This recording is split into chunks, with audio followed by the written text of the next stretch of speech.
Hello everyone and welcome back to episode 112 of Schooling Around. This week we're going to focus solely on the high school. So we're going to head over to the football field to speak with some of the football players.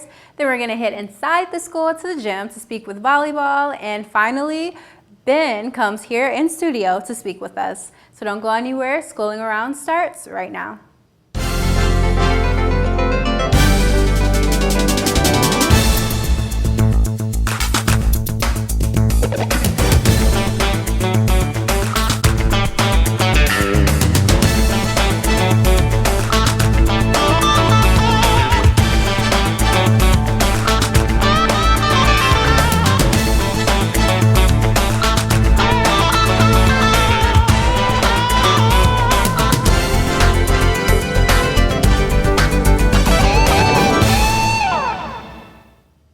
We're starting off this Schooling Around segment with the football players. We met them at Meet the Teams night, and then we went back to see them practice. Take a look. All right, I am here with Bud. Can you tell us what your official title is? I'm the head football coach, varsity football coach. Now, how much dedication, effort, and practice does it take to get the boys as whipped into shape as they are? A ton. Okay, how many days a week do you guys practice? Do you practice over the summer? Yeah, we started 3 days after the season was over, lifting weights 4 days a week, and it hasn't stopped. So this is basically an all-year practice. Yes, there's no guarantees that you're going to win, even though you bust your tail. And it's not no guarantees. You got to go, come early, stay late. Now, and again, I ask this to every coach, every teacher. You lose some seniors at the end of the school year, and you get some freshmen at the beginning. How difficult or easy is that to incorporate new kids? It's all part of the game. It's all part of high school athletics or whatever athletics you do. It's just you have to reinvent the wheel every year.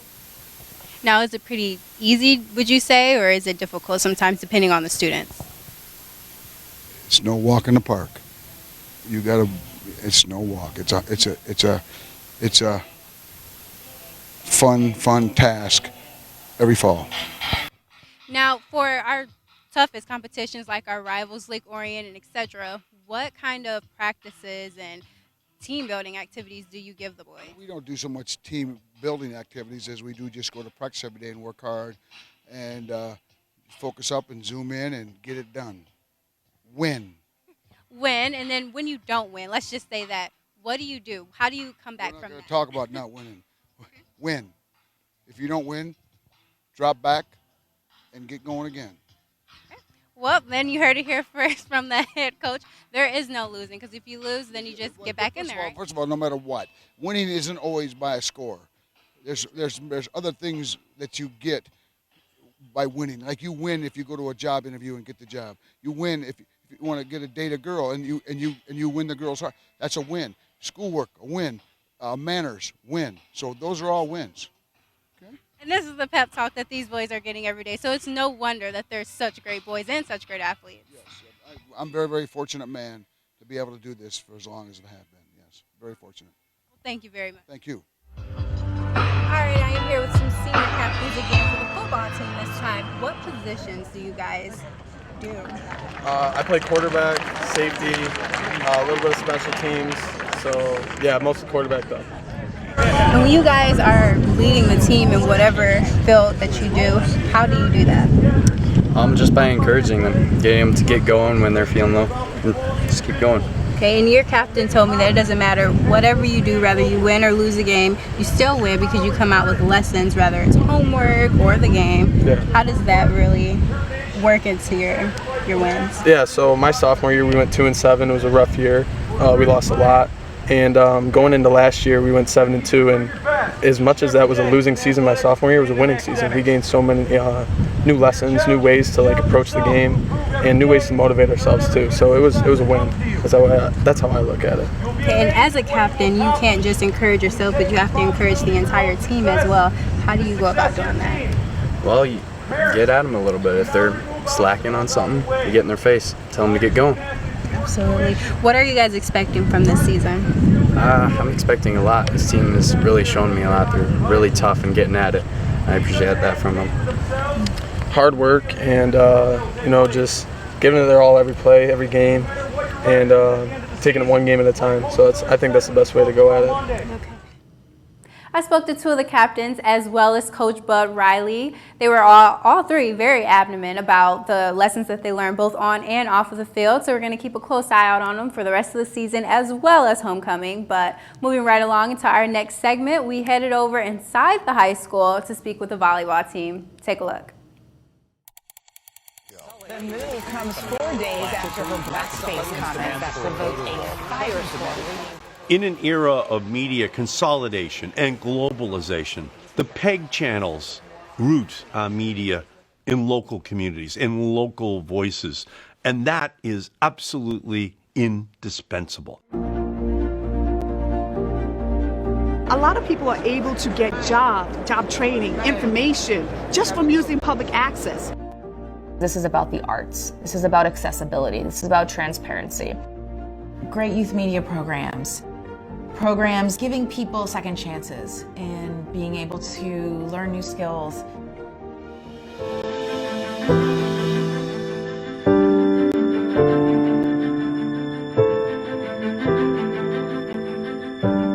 PEG stations give viewers critical information about their communities and offer an important platform for local residents. PEG channels connect us to our communities, and they enrich our lives every single day of the year.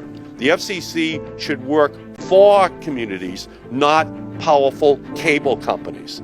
This battle is a lot like the fight for net neutrality. Net neutrality is really about every voice, no matter how small, being heard. The same is true here with the PEG channels. The main threat facing media centers nationwide is that the FCC, the Federal Communications Commission, is going to redefine how we receive our funding. It will impact the people who we're trying to serve. They're actually paying for us in their cable bill. And now all of a sudden the cable operator is taking their money, then deducting it from us. They cannot be in a position where they basically force the shuttering of PEG channels all across our country.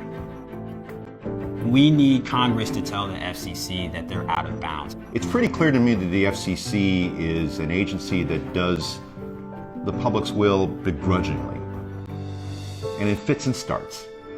We're talking about supporting causes, charities, education, youth, seniors, democracy. This is not a left issue. This is not a right issue. This is an everybody issue. If you care about protecting local community access television, raise your voices.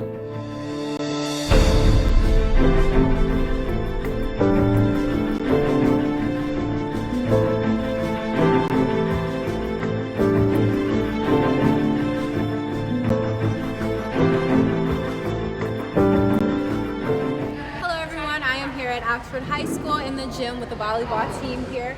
Coach, can you tell us what all besides practice is happening today? I heard that you're getting ready for a few competitions. Yes, we have a tournament this Saturday at Lake Orion High School. It's our first tournament of the year, and then our first league match is coming up next Tuesday here again against Clarkson High School. We're excited to talk about.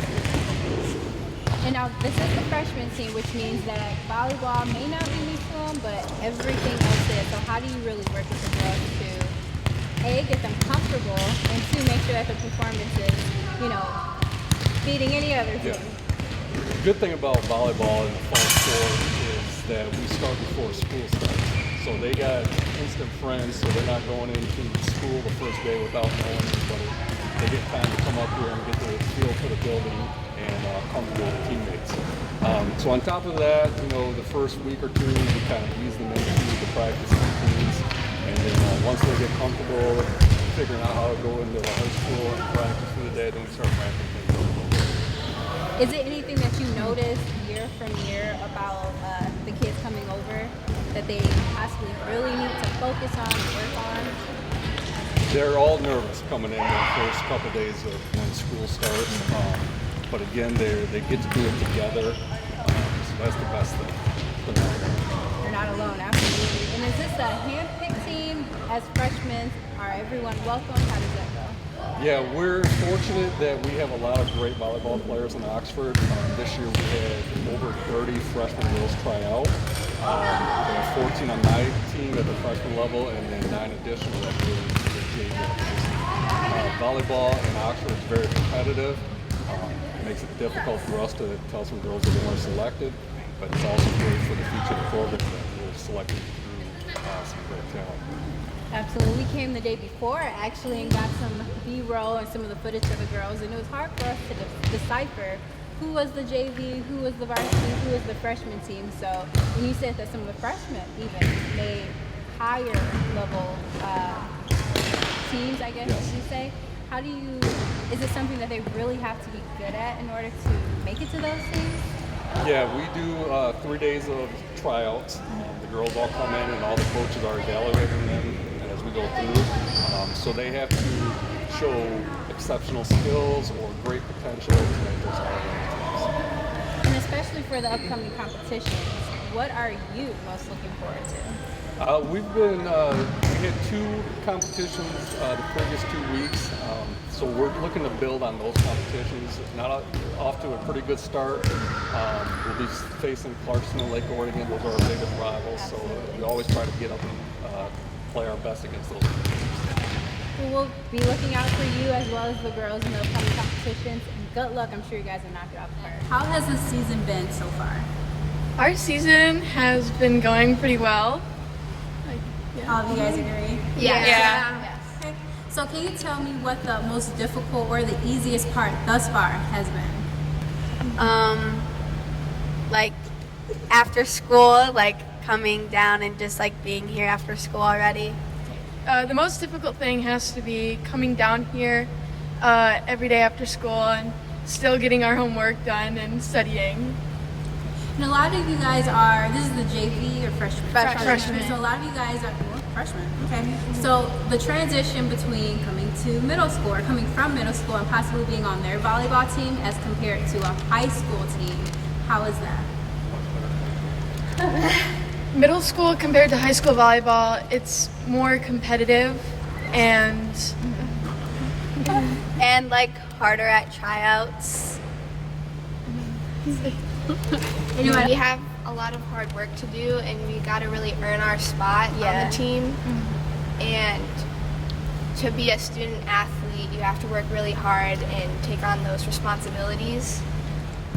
You're watching OCTV. Go Wildcats!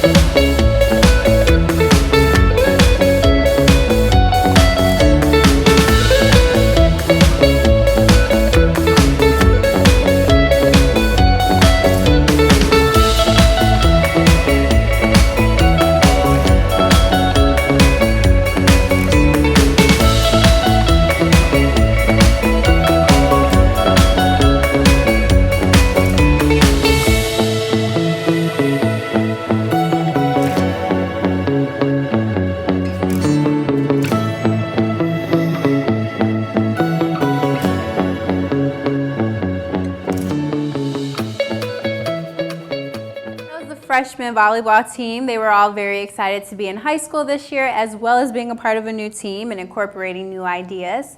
But for our very last segment of this episode of Schooling Around, we speak to Ben with Tech Help with Ben. Take a look. Hello everyone and welcome back. I'm Alexis Orr. And I'm Ben Fracker. Yep, so I'm here with Ben. We met a few weeks ago at the ribbon cutting for the Senior Center, and tell us again what you were doing there. So I am offering a course that helps seniors with any technology needs they may have. So I was there for just kind of showing some people the program at the open house that was going on. Absolutely, and Ben is actually a senior this year at Oxford High School, so this is a really big year for him, the last year for him. How does it feel to be at the top of the food chain now? It's nice, but college applications are coming in quick, and I am not very prepared, but it's all right. I mean, and technology is obviously your thing, and we were kind of talking a little bit before the camera started rolling. So where are you trying to go? So the two schools I was looking at are Michigan and Miami of Ohio, both for very different reasons, but I really think that the technology aspect along with something regarding business, because I really like people, and I think that I get too lost in the technology and all that stuff, and so I think that when I'm good at explaining that to people, as evidenced by the senior program, so I felt that was a good path for me to take. Okay. Now, how did you first get involved? I mean, everything is technology based nowadays. You can't get away with, you can't get away with not knowing how to do something like that. But when did you figure out that you're really good at it and you're really good at explaining it, like you said? So I started when I was a lot younger on Khan Academy, actually. It was the first thing that I ever did any coding with. And what is that? It's a website. It has a coding feature. Coding's actually not its main thing. It just kind of shows people a lot about certain subjects that you may want to learn more about. But their coding course I really enjoyed. And then I actually sought out more education with a company called Accelerate Kid. And so I took classes with them for a while, and then eventually I graduated their course, and I now work there during the summers teaching them. Okay, so you teach senior citizens who perhaps have no real knowledge of technology, but then when you dive into teaching people your own age or maybe a little bit younger, you go into kids who play with it and mess with it all day long. How is it different from explaining from two very separate ages? I think kids are just generally a lot more distracted, but also they're constantly thinking up a lot of new interesting things. So with those classes, they have to create something. I think the imagination and like what they really create, sometimes I hadn't even thought of that. Like there was no way I could have thought of doing something like that or taking on something like that. And I'm always able to help them out or work through whatever problem they may be having, but it's really interesting to see like the creative ways that they solve problems. Wow, and just going into the creativity and honestly the knowledge that you have to have behind that. And we're going to dive into that a little bit more about your knowledge, because school started, maybe a week ago, yeah, right? 1 week ago. What kind of classes, especially as a senior, are you taking this year? So I am taking 5 IB classes for the IB diploma, and then I am taking 2 online classes. So the online classes are mostly so I have a break in the day, because I'm trying to, my goal right now is to get those done as quickly as possible and then sort of have a free period to do all my homework for the other classes. That's very smart. So in a way, you're kind of like not dual enrolled, but triple enrolled into. So for your online classes, who is that through? And if you could explain to all of us here what an IB program actually is. So the online classes is through Oxford Virtual Academy. And I basically just for 2 hours of the day go to an online lab and work on that. It's really nice. I have my friends there too, so it also gives me an opportunity to work on some homework.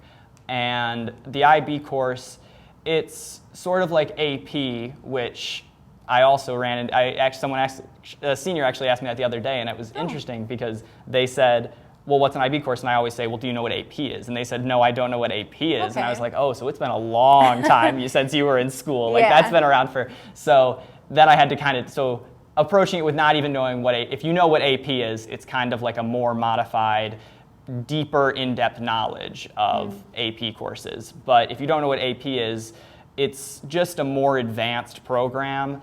And you take 2 years of, some classes last 2 years, some classes only last 1 year.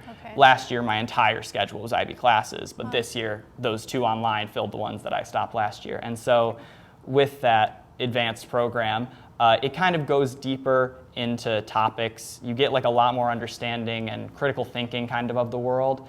And you also have to do a long paper for it where you go in depth into a subject you're interested in and a couple other projects here and there. But overall, while it is really difficult and near the end of the semester there's 2 weeks of 5 hours of sleep a night, overall I think that I do enjoy it, and I think that it challenges me.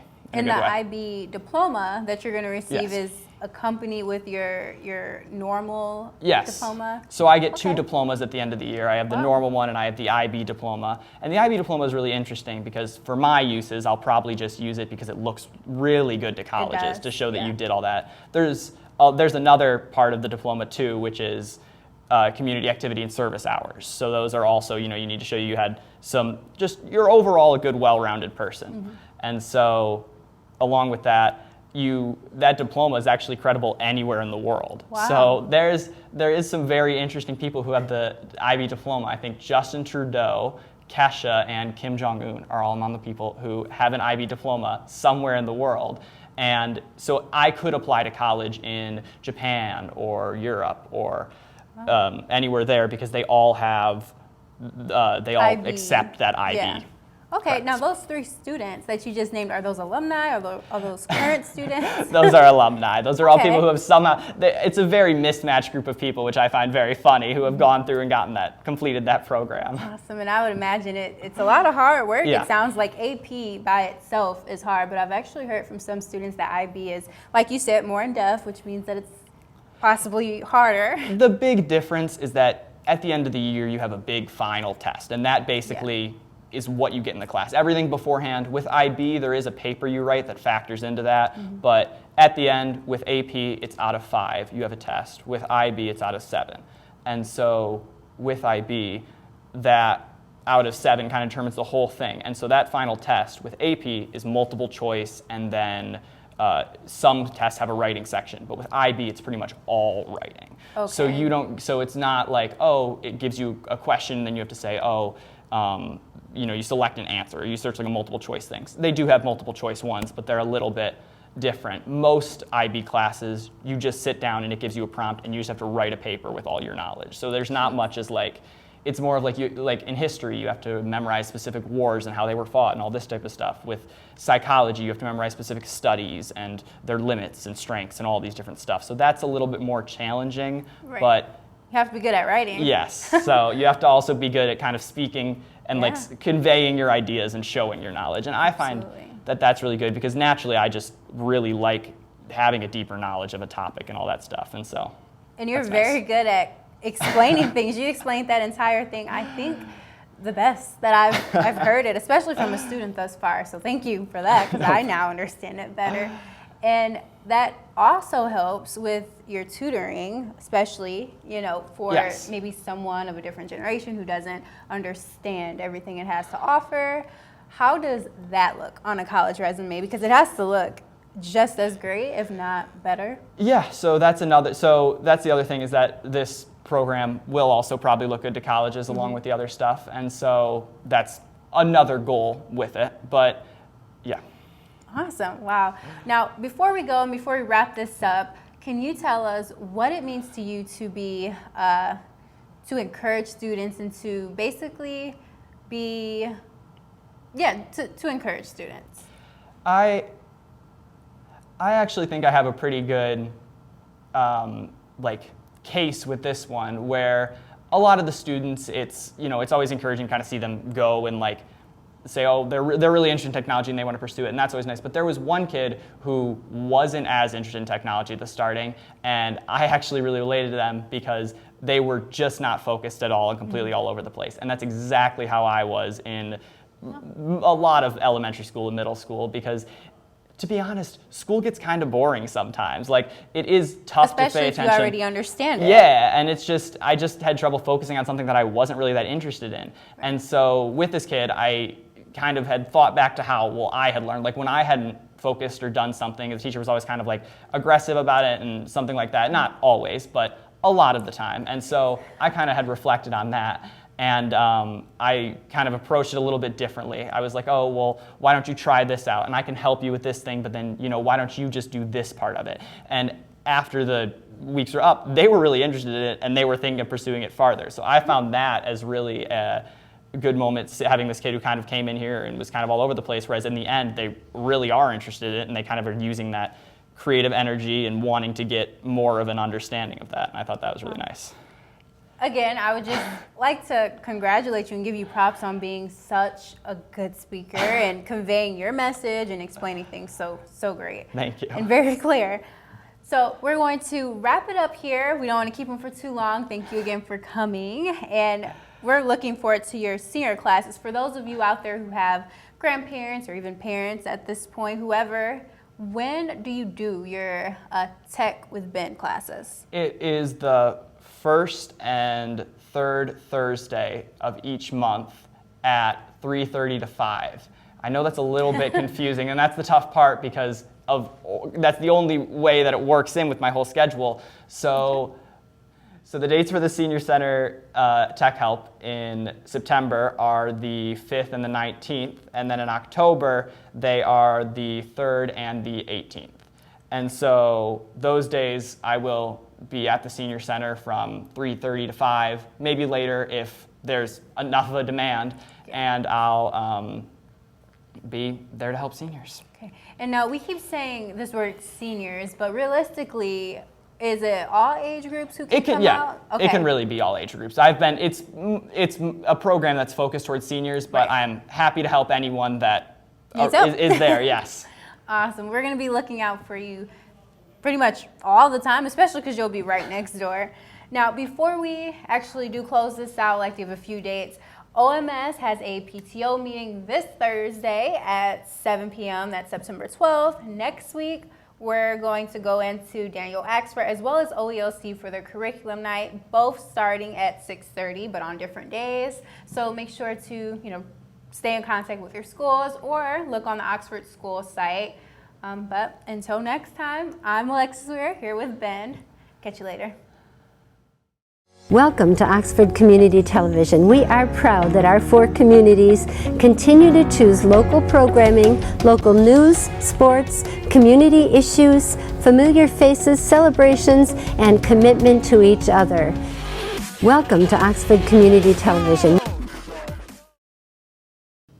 That was Ben Fracker. Be on the lookout for all of the different things he's bringing to the Senior Center as well as Oxford High School coming up very soon. But before we go, we're going to give you a sneak peek of episode 113 for next week. Take a look.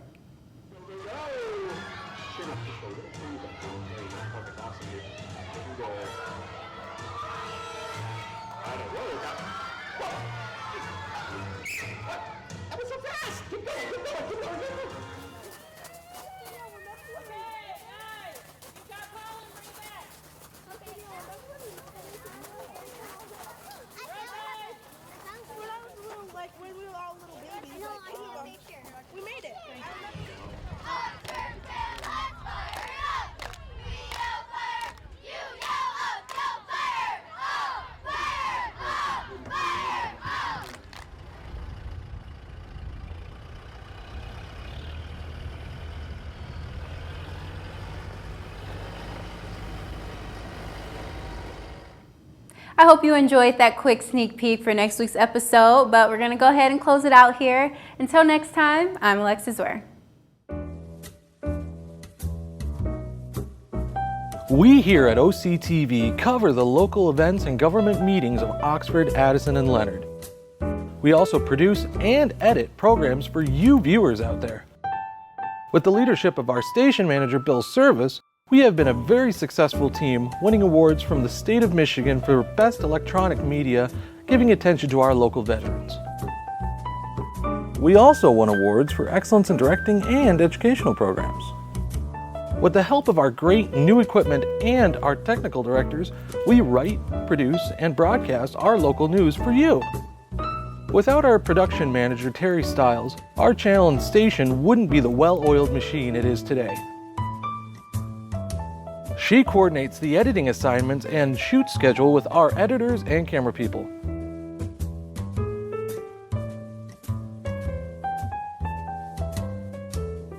OCTV and its communities make a great team.